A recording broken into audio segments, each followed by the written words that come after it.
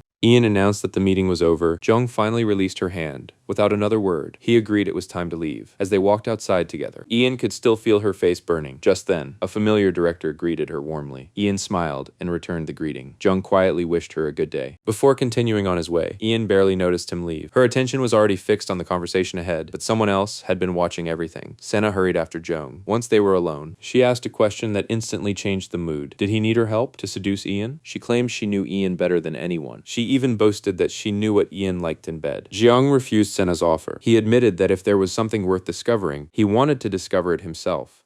With that, he left Sena standing there. Back inside the gallery, Ian walked through the exhibition with one of the directors. The woman couldn't help bringing up the handsome man she'd just seen. Was he Ian's lover? Ian immediately denied it. He was only the interior designer handling the gallery renovations. Curious. The director asked if he was seeing anyone. Ian simply admitted she didn't know. They had never talked about anything personal. The woman laughed. If he was still single, she would gladly make the first move herself. Then her smile faded. She confessed that her own husband was having an affair. He'd been begging for a divorce, but she had no intention of making things easy for him. Signing those papers would only cost her everything. She wished she could find someone new herself, but any relationship would only hurt her case in court. Then she smiled at Ian. At least Ian never had to deal with problems like that. According to her, Muyal couldn't stop talking about his wife. Every conversation somehow turned into him bragging about Ian. Ian forced a gentle smile. She quietly thanked her, while hiding the complicated emotions building inside her. Later that evening, Ian stopped by Jeong's design studio. She returned the hoodie he'd lent her after the rain. Jeong teased that he'd expected her to throw it away. Ian simply wished him goodbye. But Jeong wasn't ready to let her leave. He asked whether she'd eaten. She confidently said she had, right on cue. Her stomach answered for her. The quiet growl made Jeong grin. He reminded her that she'd once promised to buy him a meal. She tried to postpone it to some other time, but Jeong refused to give up. He asked her out for dinner as he could use some company. Ian paused. She knew avoiding him any longer would only make things worse. If she wanted this confusing relationship to end, she needed to stop running from it. Finally,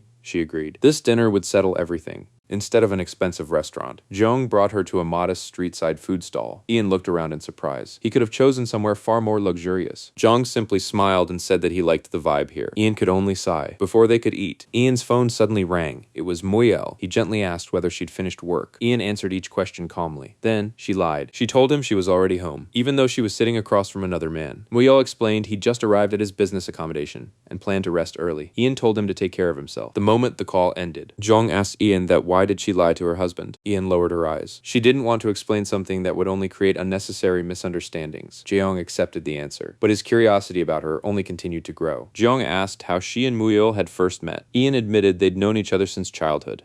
Naturally, he wondered if Muyel had been her first love. Ian quietly smiled. Not really. Then Jeong asked who had been her first love. She teased him for asking questions that sounded like something teenagers would ask. Jeong wasn't embarrassed in the slightest if she told him her first love. He promised he'd tell her about the woman occupying his heart now. Then, his expression softened. The woman he liked was someone his older brother had once loved. Jeong leaned forward. Was her first love the man who supposedly looked just like him? Ian studied his face once more. His eyes, his nose, even their expressions. Everything reminded her of Taemin. Only the mole was different. It was almost as if they were brothers. The thought unsettled her. As far as she knew, Taemin had never had a younger sibling. Dinner eventually came to an end, ready to leave before the conversation wandered somewhere even more dangerous. But the moment she turned away, Jeong reached out and gently caught her hand. He reminded her that Muyel was away on business. He admitted he was interested in her, and instead of letting her walk away, he asked her to stay with him. Ian raised an eyebrow. Was he actually asking her to sleep with him? Jeong stepped closer. What if he was? For a brief moment, the air between them stood completely still. Then Ian let out a faint laugh. She calmly told him she wasn't interested, before either of them could say another word. The driver she'd called arrived. Ian thanked him, slipped into the waiting car, and disappeared into the night. Jeong remained where he stood, watching the taillights slowly vanish into the distance. The ride home should have cleared her mind. Instead, every word he had spoken echoed louder than before. By the time Ian crawled into bed, sleep refused to come easily. She tossed beneath the covers, her thoughts returning to the same conversation again and again. Those words refused to leave her alone. Her face burned. Even in the darkness, she couldn't stop thinking about him. Only after a long, restless night did exhaustion finally pull her into sleep. Morning arrived. Jeong stood outside the gallery, a cigarette resting between his fingers as he checked his phone, the moment Ian stepped through the entrance. He greeted her with his usual calm smile. She didn't answer. She walked straight past him, unable to meet his eyes for even a second. Inside her office, she covered her face with one hand. Just remembering last night was enough to make her cheeks burn all over again. A knock interrupted her thoughts. Senna stepped inside. She explained that her grandmother had suddenly fallen into critical condition. She asked for 3 days off to stay by her side. Ian's concern immediately replaced her embarrassment. She asked which hospital her grandmother had been admitted to. Hankook University Hospital, after hearing the answer. Ian approved the leave without hesitation. Sena bowed gratefully before leaving the office. But once the door closed, Ian's expression slowly changed. The timing bothered her. That evening, Ian sat alone in her living room with a book resting in her hands. Her thoughts remained fixed on Sena. The more she replayed everything, the harder it became to ignore her growing suspicion. Her grandmother had suddenly become critically ill. At the exact moment, Muyel happened to be away on a business trip. Maybe it was only a coincidence, or maybe it wasn't. Finally, she picked up her phone. Ian called Sena, asking if she was still at the hospital. She explained that she'd like to visit her grandmother and wish her a speedy recovery. Sena sounded pleasantly surprised. She welcomed the visit without hesitation, then promised to send the directions immediately. The invitation sounded sincere, yet something about it still felt strangely unsettling. Not long afterward, Ian arrived outside the hospital carrying a basket of flowers. She stopped before entering. A wave of guilt washed over her. Just because Sena was involved with her husband didn't mean every tragedy surrounding her had to be a lie. Perhaps she really had become paranoid. It had been years since she'd last seen Sena's grandmother. She silently hoped the elderly woman was recovering well. Taking a quiet breath, Ian reached for the door. Then, a familiar voice drifted from inside the room. Her hand froze. She slowly looked through the narrow window. Inside, Muyel stood comfortably beside Sena. The two of them were together, visiting the very woman Ian had come to see. She pushed the door open. The room instantly fell silent. Muyel turned toward her, his face draining of color. The hospital room fell into complete silence. Muyel stared at Ian, his face drained of every trace of confidence. He couldn't understand how she'd found them, but Ian never answered, forced a polite smile, and calmly remarked that he'd arrived before she had. Muyel awkwardly agreed, before he could say anything else. Sena rushed forward to thank Ian for coming. Ian simply smiled. She insisted there was no need for thanks. Coming here had never been optional. She slowly approached the hospital bed, bowed respectfully, and greeted Sena's grandmother as though nothing was wrong, introducing herself as Sena's art teacher. The elderly woman looked at Ian with clouded eyes. She couldn't remember who Ian was. Sena quietly explained that her grandmother suffered from dementia, and often forgot the people around her. Ian nodded with understanding. Then the old woman suddenly raised her trembling hand. She pointed directly toward Moyel. She proudly introduced him as her granddaughter's husband, calling him the handsome grandson-in-law she adored. The words struck Ian like a knife. Then she gently took the elderly woman's hand. She softly corrected her. Moyel wasn't her grandson-in-law. He was her husband. But the confused grandmother only insisted she was right. The moment they stepped outside the hospital, the fragile calm completely disappeared. Ian turned toward Moyel. She demanded to know why he was there. Moyel explained that he'd rushed back from his business trip after receiving Sina's desperate phone call. Ian wasn't asking how he'd arrived. She wanted to know why he had chosen Sina over everything else. Moyel defended himself without hesitation. Sina's grandmother had been dying. She had no family she could rely on. How could he possibly ignore someone begging for help? Didn't Ian feel sorry for her? That single question shattered the last restraint Ian had left. Her voice echoed across the parking lot. What about her father? The memory she had buried deep inside came rushing back. Her father had been fighting for his life, desperate and terrified. Ian had called Moyel again and again, begging him to come. Instead, all she heard was an apology. He couldn't cancel his meeting. He couldn't be there. The memory disappeared, bringing her back to the present. Moyel desperately insisted nothing could have changed back then. That meeting had been impossible to cancel. Ian slowly lowered her eyes. She already knew that. She had always known, but understanding his reason had never made the pain disappear. It only made her even angrier. Before either of them could continue, Sina hurried between them. She apologized over and over, begging them not to fight because of her. Moyel immediately turned his attention toward her. He gently reassured Sina, telling her she'd done absolutely nothing wrong. His hand rested softly on her shoulder, comforting her without a second thought. Ian watched them stand together. Without another word, she turned away. Moyel called after her, reaching for her shoulder. Ian shoved his hand aside. His touch no longer belonged anywhere near her. She walked away without looking back, leaving both of them standing behind her. The drive home felt endless. She had convinced herself long ago that her feelings for Moyel were already dead. She believed she'd become strong enough, cold enough, to leave him behind without hesitation. But seeing him comfort Sina had shattered that illusion deep inside. She realized she'd still been holding on to one final hope. She wanted to believe Moyel's betrayal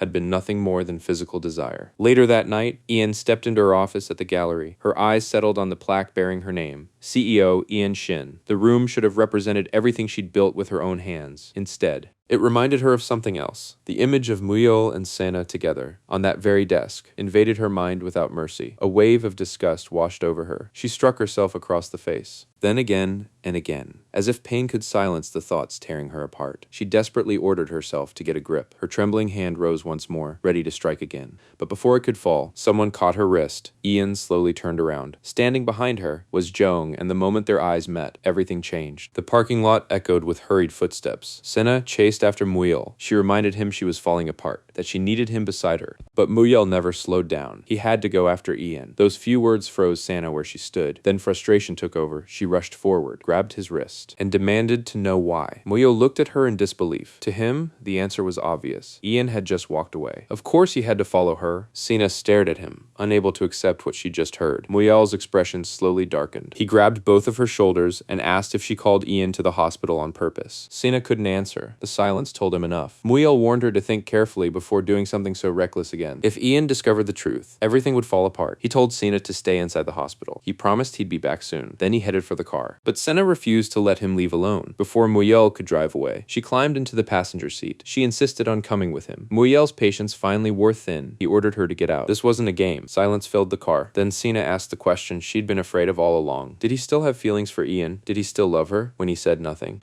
Her fear exploded into desperation. She demanded an answer. Was it her or me? Moyel closed his eyes, trying to contain his frustration. If Sina insisted on acting like a child, he couldn't keep seeing her anymore. The words hit harder than any shout. Sina slowly stepped out of the car, warning him not to bother returning to the hospital. Moyel didn't respond. Sina's rage finally spilled over. She kicked the side of his car again and again, calling him every name she could think of. Elsewhere, another pair of eyes noticed something unusual. Jong slowed at a traffic light when a familiar car caught his attention. Ian's car, parked outside the gallery long after closing time. A strange feeling settled in his chest. He immediately called her, but no answer. Without wasting another second, he hurried inside the building. The gallery was completely silent, until a sharp sound suddenly echoed through the building. A slap. His heart skipped a beat. He broke into a run, without even knocking. He burst into the CEO's office. The sight before him stopped him cold. Ian stood alone, striking herself over and over before another blow could land. Jeong caught her wrist. Was this because of her husband? The moment those words left his mouth, Ian completely collapsed. Tears streamed uncontrollably down her face. Jeong quietly left for a moment, returning with a cold drink from the the break room. He gently pressed it against her swollen cheek. Then he asked what had driven her this far. Ian remained silent. Jung didn't pressure her. Her voice barely rose above a whisper. She still loved Muyeo. That was why it hurt so much. Jung looked at her in silence. Then he gently held her face. His eyes never left hers. If she truly wanted to know whether she still loved Muyeo, there was only one way to find out before Ian could react. Jeong leaned forward and kissed her. Ian didn't resist. Instead, she quietly accepted the kiss. A painful thought slowly crept into her mind. She never imagined that kissing a man who wasn't her husband could feel so effortless. Then another memory cut even deeper. Was this exactly how Muyeo had felt when he chose another woman over her? The kiss lingered, soft, hesitant, yet heavy with emotions neither of them could hide. After everything that had just happened, did she still love Muyeo? Ian lowered her gaze. Her fingers tightened against the couch. Then she quietly answered, yes. The single word shattered the tiny hope Jung had been holding on to. Embarrassment quickly washed over Ian. She apologized, asking him to forget the kiss had ever happened. Jung forced a small smile. He joked that he must be a terrible flirt. If things stayed this way, he'd probably have to walk away from the job altogether. Ian frowned. She couldn't understand what he meant. Then everything changed. Jung stood up and revealed that he was hired by Muyeo to seduce her, not simply to renovate the gallery, but to seduce her. The plan was simple. If Ian fell for another man, Muyeo could shift the blame onto her and walk away from the divorce looking innocent. Every word struck harder than the last. Ian's entire body began to tremble. Suddenly, countless memories started falling into place. Muyeo insisting on hiring a specific designer, his constant questions about Jung, the strange timing of every encounter. Ian looked at Jung in complete disbelief. Her world had just been turned upside down. Jung didn't try to defend himself. He simply stood there, accepting whatever punishment she wanted to give him. Ian grabbed him by the collar. Her shaking hands refused to let go. She demanded to know why. Why tell her the truth now? Jung looked straight into her eyes and told that he didn't want her to keep loving her husband. His answer only fueled her anger. Ian accused him of lying. Was this entire relationship nothing more than money? She shoved him away, then ordered him to leave immediately. Jung didn't argue. He quietly accepted her hatred and walked away without another word. Left completely alone, Ian stepped outside the gallery. A cigarette trembled between her fingers. Her thoughts spiraled deeper with every breath. Was Muyeo truly that desperate to divorce her? How could someone she once trusted sink this low? Then another face surfaced in her memories. Taemin, the framed sonogram, the tiny baby shoes, the peaceful life they dreamed of together. Until one phone call from the police destroyed it all. She remembered waking up in the hospital, refusing to believe Taemin had taken his own life. She had desperately searched for an answer, and somehow, Muyeo had become the person who helped her survive that tragedy back then. Ian slowly removed the wedding ring from her finger. For a moment, she simply stared at it, then she dropped it onto the pavement before she crushed it beneath her heel. Her voice was barely louder than a whisper, but every word carried years of heartbreak. She would never forgive him. Jung had barely reached his car when Ian's voice stopped him. She reminded him of the offer he'd made. He had told her to use him. Now, she wanted to know exactly how far he was willing to go. Instead of answering, Jung glanced around the empty parking lot. This wasn't the place for a conversation like this. Someone could see them. So he gave her an address instead. He offered to drive her, already knowing she'd refuse. Ian accepted, but not without a warning. If he tried anything, she wouldn't let him get away with it. Jung only smiled. She didn't have to come at all if she didn't want to. Sometime later, Ian arrived at the Han River, while Jung waited quietly by the railing. She looked around in disbelief. Of all places he had chose this, Jung explained there was a reason. The conversation ahead wouldn't be pleasant, so he wanted the setting to be. But Ian had no interest in the scenery. She demanded the truth. Why had he suddenly confessed everything about Muyeol's scheme? Jeong gave the same answer as before. He developed real feelings for her. Ian immediately cut him off. That wasn't the answer she wanted. She wanted the truth. Her voice turned colder. She asked how much had Muyeol paid him. Whatever it was, she'd pay more. Jeong almost laughed. She couldn't possibly outbid Muyeol. Not with what she had. Then he revealed the price. Muyeol hadn't offered cash if he successfully seduced his wife. He was promised Jeong a government contract. As he gently took Ian's hand, his expression softened. None of that mattered anymore. He didn't need the contract. She could use him however she wanted. Ian suddenly yanked him closer. Her answer came without hesitation. If he wanted to help, then he could start by bringing her proof of Muyeol's affair. Jeong agreed immediately, but he wanted something in return. If he risked everything for her, he wanted to become her lover. The warmth vanished from Ian's face. She ripped her hand away and told him to get lost. She had no interest in that kind of arrangement. Jeong didn't chase after her. Instead, he calmly pointed out something she couldn't ignore. Muyeol had grown so careless that he barely bothered hiding the affair whenever Jeong was around. Getting evidence wouldn't be difficult. He told her to think about his offer, then quietly watched her leave. Back inside her car, Ian gripped the steering wheel. She couldn't read him. Every conversation felt like another game. Whether his feelings were genuine or just another manipulation didn't matter anymore. There was only one thing that mattered now, finding undeniable proof of Moyel's betrayal, before he could escape the marriage exactly the way he planned. When Ian finally returned home, Moyel came rushing toward her in panic. He'd been searching everywhere. She calmly answered that she'd been at the gallery, nothing more. His questions kept coming. Why hadn't she answered his calls? Then his eyes stopped on the swelling across her face. His concern looked almost convincing. Ian stared at him without emotion. It left him speechless. She claimed she'd hit herself because she'd realized she loved him too much. Moyel actually believed her. He wrapped his arms around her, begging her never to hurt herself again. Then came another apology. He admitted he should have told her before visiting Senna's grandmother, but insisted she'd misunderstood everything. It wasn't cheating. Moyel suddenly dropped to his knees. His voice cracked with guilt. He apologized for not being there when Ian's father passed away. He never realized she'd still been carrying that pain. If beating him would ease her suffering, then she should do it. Ian looked down at the man pretending to repent. She wished she could beat him to death. Instead, she buried every emotion behind a tired smile. She simply said she was exhausted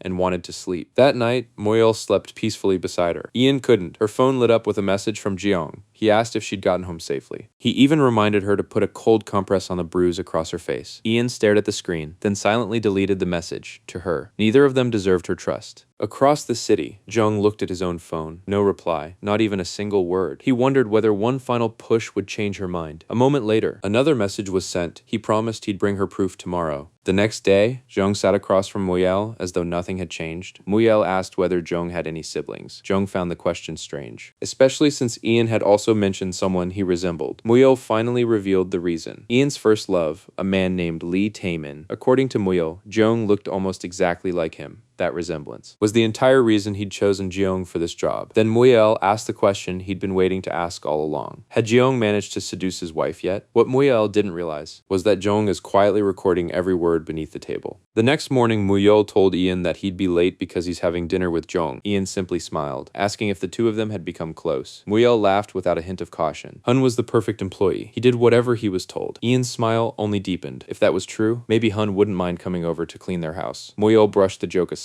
Completely unaware, she was mocking the affair he'd paid Hun to create. Ian's eyes drifted toward the message Jeong had sent the night before. He'd promised to bring her evidence today, then made a call to a private investigator. That evening, Moyel and Jeong sat across from each other over dinner, but hidden beneath the table. Jeong's phone quietly recorded every word. Moyel immediately asked the only question he cared about. Had Jeong managed to seduce Ian yet? Jeong calmly admitted it wasn't easy. Ian still loved her husband very much. Instead of feeling guilty, Moyel scoffed, then encouraged him to try harder. According to him, Ian had always been weak for men with Jeong's appearance. Then Jeong asked Moyel why did she marry him. The question caught him completely off guard. Still, Moyel quickly recovered. Looks weren't everything. Some things mattered more then, with shameless confidence. He claimed technique was what truly attracted women. Jeong quietly acknowledged the answer, while allowing Moyel's arrogance to expose itself one sentence at a time. Elsewhere, Senna arrived at a nightclub where her friends were already waiting. They asked about her grandmother. She proudly explained that her boyfriend had paid for a private hospital room. Then the attention shifted to the expensive handbag resting beside her. Her friends couldn't hide their envy. One of them even begged to be introduced to one of her boyfriend's wealthy friends. Senna soaked up every word. She loved being admired. The conversation soon turned toward marriage. Senna awkwardly claimed they were still discussing it, but when everyone asked to finally meet her mysterious boyfriend, she had excuses ready. One friend finally laughed, asking whether he even existed at all. Senna immediately insisted he did. Another friend asked if she is dating a married guy. Another friend came to her defense, joking that Sena would never date a second-hand man. Why waste time with someone who already belonged to another woman? Sena forced herself to laugh along, but inside, her pride shattered. She secretly mocked every woman sitting there, calling them pathetic for dating poor, unattractive men. Later that night, Sena stumbled back to her apartment. She tried calling Moyel. Nothing. She sent messages. Still nothing. Minutes felt like hours, lying alone on her bed. Desperate, she called again. This time, he answered. Sena immediately apologized. She promised she'd never act that way again, then begged him to come see her. If he couldn't, she'd come to him instead. Moyel's voice remained cold. He warned her not to repeat this behavior again, then ordered her to meet him at the studio apartment. Outside the restaurant, Moyel couldn't hide his satisfaction. He proudly told Jeong that Sena was obsessed with him. She cried if he ignored her for only a few hours. Unlike Ian, Sena couldn't live without him. Then he casually planned his next lie. He'd simply tell Ian the two men had gone bar hopping together. Jeong only nodded, watching every lie become another piece of evidence. As Moyel drove away, Jeong finally stopped the recording. Not long afterward, Ian climbed into his car. Together, they listened to Moyel destroy himself. Even while the recording played, Ian received received a sweet message from her husband. He claimed he was heading to another bar with Hun and reminded her to sleep early. The recording proved otherwise. Jung explained that hiring him alone was already powerful evidence. He promised to send Ian every recording he gathered, but there was one condition. She needed to keep spending time with him. Otherwise, Moyo would grow suspicious and fire him. Finally, she agreed. Not because she trusted Jung, but because she needed him. Jung couldn't resist teasing her. Maybe if they spent enough time together, she might actually fall for him someday. Ian didn't even look at him. She had just received a message from the private investigator. The investigation into Han Jeong was complete. She told him to stop talking nonsense and focus on gathering evidence instead. Jeong could only laugh to himself. She refused to give him even the smallest compliment. Soon after, Ian met with the private investigator in person. He quietly placed a document in front of her. Ian carefully opened the envelope. Inside was everything they had managed to learn about Hyun Jong, according to the records. He had grown up in an orphanage. There was no information about his birth parents. No relatives, no family. Nothing.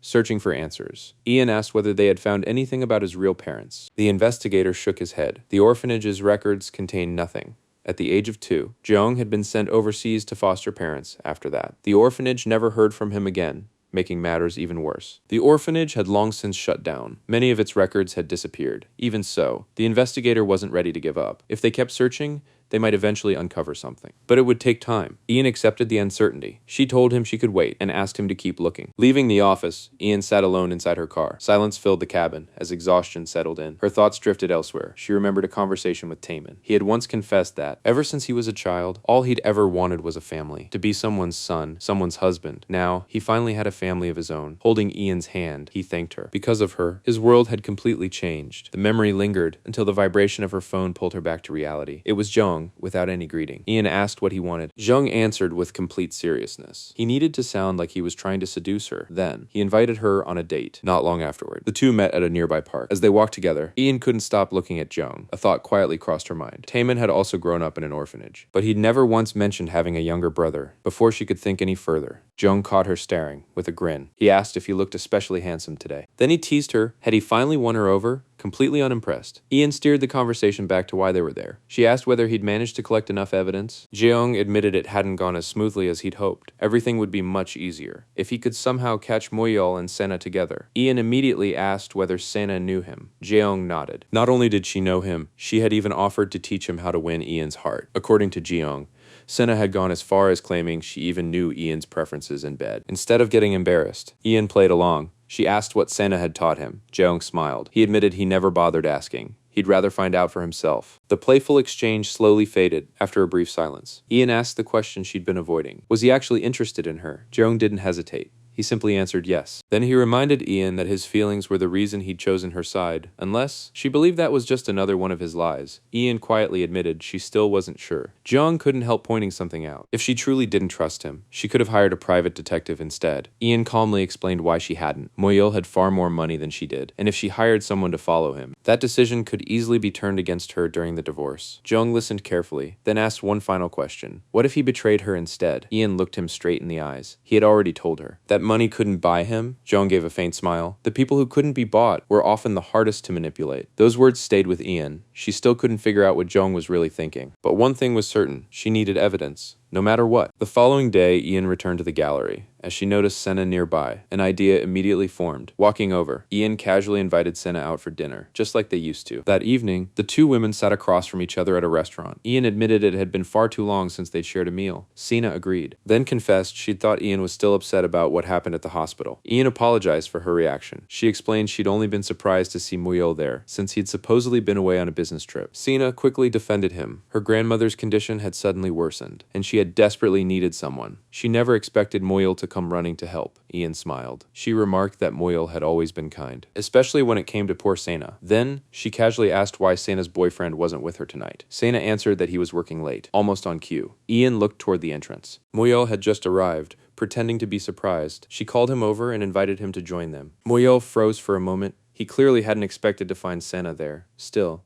he forced a smile and took his seat. With everyone finally at the table, Ian deliberately guided the conversation. She joked that dinners like this would become difficult once Sena got married, perhaps. Next time, all four of them could eat together, including Sena's future husband. Sena enthusiastically agreed. but behind her smile, her resentment toward Ian only grew stronger. Without letting it show, Ian continued asking about the wedding. Had they chosen a date yet? Sina admitted they hadn't. Her boyfriend still needed to deal with one last problem. His ex-girlfriend refused to let go. Ian nodded thoughtfully, then remarked that, if the relationship was truly over, the man should make that perfectly clear. As she spoke, her eyes shifted toward Muyeo. He quietly agreed, unable to say anything else. Ian wasn't finished. She casually brought up housing, offering to help if Sena needed anything. Sena proudly revealed that she and her boyfriend were planning to move in together soon. Not into a small apartment, but into a condominium in Banpo. Ian congratulated her, then turned back toward Muyeo. Looks like poor Sena didn't need anyone worrying about her anymore. Muyeo forced another awkward response, but Ian had already noticed Sena's expression beginning to change, exactly as she'd hoped. She pressed a little harder, asking whether they planned to renovate the place. Then she deliberately pretended to misunderstand. She assumed they were only renting. That was enough. Unable to hide her pride, Sena immediately corrected her. No, they were buying the condominium, and they planned to renovate the entire place. Ian smiled, as though the answer had just reminded her of someone. She mentioned that she knew an excellent interior designer. The moment Ian mentioned Hunjong's name, the atmosphere around the table shifted. She calmly explained that, despite her first impression, Jong had turned out to be surprisingly talented. He paid attention to every little detail, and if Sena were planning to renovate their new home, why not hire someone they already knew? Muyao could only nod. He agreed, but his expression betrayed something else. Before either of them could say another word, Ian excused herself and headed toward the restroom. The instant she disappeared, the masks came off. Sena slammed her frustration onto the table. She couldn't understand why Ian had suddenly started acting so differently, but Muyao wasn't thinking about Ian's attitude. He was furious about something else. They had never agreed to talk about the Banpo condominium, completely cornered. Sena reminded him that he'd bought the place behind Ian's back. Wasn't it supposed to be their future home? Muyao argued that he'd already given her a studio apartment, but Sena wasn't satisfied. She refused to spend her married life in such a small place. They could simply sell it and move somewhere worthy of them instead. Muyao let out a weary sigh. This wasn't the time. There were more urgent problems, because one question refused to leave his mind. Why was Ian suddenly recommending Hunjong? Sena brushed it off. Maybe. Zhang had finally managed to win her over. Muyao said nothing, but the doubt only grew stronger. Moments later, Ian returned to the table. She casually asked what the two of them had been discussing. Muyao answered almost instantly. Nothing important. His forced smile looked convincing, but Ian could already tell. She'd planted exactly the seed she wanted. The next day, Ian met Zhang outside the gallery. A cigarette rested between her fingers as she got straight to the point. Muyao would soon hire him again. She had personally recommended him to renovate the condominium. Then she reminded him why. He'd wanted an excuse to meet both of them together. Now, he had one. Zhang asked whether Sena had agreed. Ian dismissed the question without hesitation. Her opinion didn't matter. She'd have no choice but to work with him. Zhang smiled faintly. If that was the case, he needed to prepare in advance. Not long afterward, Muyao arrived at a tennis court. Even before the match began, something felt wrong. His thoughts drifted back to Zhang's earlier words. Ian seemed to love her husband very much, but now she was suddenly recommending Zhang for another job. None of it made sense. Before he could organize his thoughts, Zhang approached him with a relaxed smile. He invited Muyao to play a match. The game quickly became more than just tennis. Every swing of the racket only fueled Muyao's growing suspicion. As the rallies continued, unwanted images flashed through his mind. He couldn't stop wondering whether Ian and Zhang had already crossed the line. The thought distracted him so badly that he barely noticed the ball rolling away. Finally, he lowered his racket, then called Zhang over. There was something he wanted to see. Without hesitation, Muyao demanded Zhang's phone. He wanted to check every conversation he'd had with Ian. Zhang handed it over without resistance. Message after message. Muyao carefully scrolled through their chat history. Everything revolved around renovation work. Nothing more, exactly as Zhang had claimed. Earlier that day, Ian had already anticipated this. She'd warned Zhang to erase every conversation related to the evidence. Muyao might become suspicious. And if he searched the messages, there couldn't be a single mistake. Because of that warning, he found absolutely nothing. Satisfied, Muyao returned the phone, then explained why he'd asked. Ian had recommended Zhang for the condominium project. He'd simply assumed there would have been more progress. Zhang laughed quietly. Ian barely replied to his messages as it was. Then Muyao gave one final warning. Sleeping with Ian, that was completely off limits. Zhang tilted his head. Why? Wouldn't that create the strongest possible case for divorce? Muyao immediately shut the idea down. Zhang's job wasn't to sleep with his wife. It was to make her responsible for the divorce. When Zhang reminded him that he planned to divorce Ian anyway, Muyao's patience finally snapped. He ordered Zhang to mind his own business and focus on the job. Later, Zhang told Ian everything, even the warning about staying away from her. Ian couldn't understand it. If Muyao wanted a divorce so badly, why forbid the very thing that could help him win? But Zhang had another question. If the court eventually ruled that Muyao was at fault, what would she do afterward? Get divorced? Ian answered immediately. No. Even if the court ruled in her favor, she had no intention of ending the marriage instead. She planned to use every piece of evidence she collected to overturn the divorce entirely. Zhang stared at her in disbelief. Was it revenge? Lingering feelings? Money? Ian quietly shook her head. None of those. She was doing it for her gallery. Zhang warned her what that decision truly meant. She'd spend the rest of her life living beside a man who had betrayed her. Ian didn't hesitate. She didn't care. Elsewhere, Senna stepped inside the Bampo condominium. Her eyes sparkled with excitement. She could already picture the life she'd always wanted: a beautiful home, a family, even a room for their future child. Unable to hide her happiness, she thanked Muyel. He smiled and asked one simple question: did it make her happy? Before she could answer, someone knocked at the door. Hunjong stepped inside the condominium. Without wasting another second, he explained that he needed pictures of the layout before planning the renovation. From the corner of the room, Senna watched him carefully. Something about him still bothered her. Later, while she and Muyel shared a private moment together, Senna made one thing perfectly clear. She didn't want Jeong anywhere near their future home, but Muyel refused. Changing contractors now was too dangerous. If Ian became suspicious, everything they'd worked for could fall apart. He reminded Sina that they only needed to stay careful until they were married. Otherwise, Ian could uncover the affair, and the divorce would cost him a fortune. Reluctantly, Sina gave in for now. Sina quickly returned to imagining her dream home. She excitedly described an open kitchen, complete with a large island. Muyel agreed to every request without hesitation. The larger the kitchen, the happier she became. She even joked that she could already imagine the two of them spending time there together. Muyel immediately grew embarrassed. Maybe those conversations should stay private. Sena burst into laughter. She insisted she'd only been talking about cooking together. Before teasing him for letting his imagination run wild, neither of them noticed that Jeong's phone was quietly capturing far more than just the apartment. The beautiful view from the windows only made Sena fall deeper in love with the condominium. She wished they could move in immediately, but Muyel glanced at the time. Work was waiting, satisfied with the visit. The couple prepared to leave. That's when Sena noticed something. Jeong's phone was pointed directly toward them. Before anyone could react, she stormed over and snatched it right out of his hands. Jeong looked genuinely confused. Muyel hurried over, asking what had happened. Sena refused to hand the phone back. She insisted on checking every photo herself. What if Jeong had secretly taken pictures of them? What if he planned to blackmail them later? The suspicion had been building ever since he'd started following them from room to room. Her fingers raced through the gallery. Image after image appeared, but every single one showed nothing more than windows. If the photos made her uncomfortable, she could simply delete them and take pictures of the layout herself. Embarrassed, Sena reluctantly handed the phone back while pretending she hadn't overreacted. Outside the condominium, Jeong politely asked Sena to send him examples of the interior designs she wanted, but that single word, miss, instantly irritated her. She corrected him at once. She wanted to be addressed as ma'am. Muyel chuckled, asking whether she really preferred something so formal. Sena answered without hesitation. People called Ian ma'am, so they should do the same for her. Jeong couldn't help letting out a quiet laugh. Then he politely excused himself, wishing her a pleasant day. But as he walked away, Sena could only glare at his back. Her dislike for him had become impossible to hide. That evening, Ian arrived at Jeong's office. She immediately noticed something strange. The phone he handed her contained nothing but renovation photos. Jeong smiled. That phone was only for work. He pulled out a second phone. He'd anticipated that Sena might become suspicious. So while everyone had been watching the work phone, he'd secretly used his personal phone to capture every photo and every video that actually mattered. Ian's eyes narrowed. Sena had already started suspecting him. That meant they couldn't afford any mistakes from this point forward. She quickly began reviewing everything he'd gathered. The evidence exceeded her expectations. There were plenty of clear photos and enough videos to support her case. But one detail caught her attention even more. The condominium. It really was located in Banpo, until now. She'd hoped Sena had only been bluffing instead. The truth was even worse. Muyel had secretly purchased a luxury home behind her back, a home he intended to share with another woman. Without hesitation, Ian asked Jeong to send her every single file, along with the condominium's address. Jeong leaned back in his chair, then asked what he would receive in return. Capturing all of that evidence hadn't been easy. Ian sighed. She'd expected this conversation eventually, so she asked him what he wanted. Jeong smiled, then quietly wondered just how far she was willing to go. Ian immediately became suspicious, asking if he was about to make some perverted request. Jeong simply laughed. That wasn't what he'd been thinking. But is it on the table? Ian immediately shut him down before he could push his luck any further. Jeong simply chuckled, then stood up. There was somewhere he wanted to take her. Not long afterward, the sound of crashing waves replaced the noise of traffic, as Jeong brought Ian to a quiet beach where almost no one ever came. The moment she stepped onto the sand, she froze. The endless ocean stretched out before her, but she wasn't looking at the sea anymore. Her memories had already carried her somewhere else. Back to the days she spent there with Taemin. Without saying a word, Jeong removed his white jacket, spread it across the sand, and gestured for her to sit. Ian quietly lowered herself onto it. Then, while she remained lost in the past, Jeong suddenly disappeared. Ian sat alone, staring across the moonlit water. The memories became clearer with every passing second. She could almost hear Taemin calling her name again, almost see his smile. Jeong returned holding 2 cans of beer. He noticed the distant look in her eyes. She looked completely consumed by her thoughts. Ian accepted the drink, but immediately questioned him. Wasn't he supposed to be driving? Jeong simply smiled. If necessary, he could always call someone else to pick them up. With that, the two quietly tapped their cans together and drank beneath the night sky. The peaceful silence didn't last forever. Ian finally asked why he'd chosen this particular beach. There were countless places they could have gone. Jeong explained that hardly anyone visited this shoreline. It was quiet. Then he casually asked why she seemed so curious. Ian quickly brushed the question aside. But Jeong had already noticed the change in her expression. He wondered if her first love had once brought her here too. Jeong smiled. Being here with him must have reminded her of that man. Ian warned him once again not to push any further, but Jeong ignored the warning. Instead, he gently asked her to tell him about her first love. Ian refused, so he jokingly guessed. Maybe the man had simply left her. The answer that followed erased the smile from his face. He hadn't left, he had died. The waves continued rolling onto the shore, but neither of them spoke for a long moment. Jeong quietly asked if losing him had left her heartbroken. Ian slowly shook her head. Sadness wasn't the emotion she remembered most. It was anger. She admitted she had hated Taemin for dying and leaving her behind to face everything alone. He softly called her name. Ian looked back, confused. He called her once more. This time, his voice carried something entirely different. Before she could understand why, his hand gently cupped her face. The distance between them disappeared, and beneath the moonlit sky, their lips finally met. The drive back was completely silent. Outside the window, Ian couldn't stop replaying what had happened. She couldn't understand why hearing Jeong call her name had completely swept away her defenses. Even worse, she had allowed herself to lose control before securing the evidence she needed against Muyol. That mistake couldn't happen again. She silently reminded herself she had to stay strong. As if sensing the storm inside her, Jeong quietly reached over and held her hand. He told her not to worry. No matter what happened, he was on her side. When they arrived at Hun Interior Design Studio, Jeong handed everything over. Ian knew exactly what using those files would mean. The moment Muyol discovered where they came from, Jeong would become his next target. He could lose every project he was working on, maybe even his career. But Jeong didn't hesitate. He admitted he'd never liked Muyol in the first place, and unlike most people, he wasn't dependent on him. His own clients were more than enough. Ian looked at him quietly, then sincerely thanked him. Elsewhere, Sinha admired herself in the mirror, instead of worrying about her lies. Her attention was fixed on something far more superficial. She convinced herself her skin was already beginning to sag. Maybe another cosmetic treatment would solve it. Just then, her phone buzzed. The message was from Ian, confused. Sinha frowned. Why would Ian contact her on her day off? The moment she opened the message, the color drained from her face. Attached to it was a photograph of her, standing inside the condominium with Moyel. Panic completely took over. She frantically called Moyel, begging him to answer, but the call continued ringing, with no response. At that exact moment, Moyel was already sitting across from Ian in a quiet restaurant. Ian calmly slid an envelope across the table, then looked him straight in the eyes. A gift.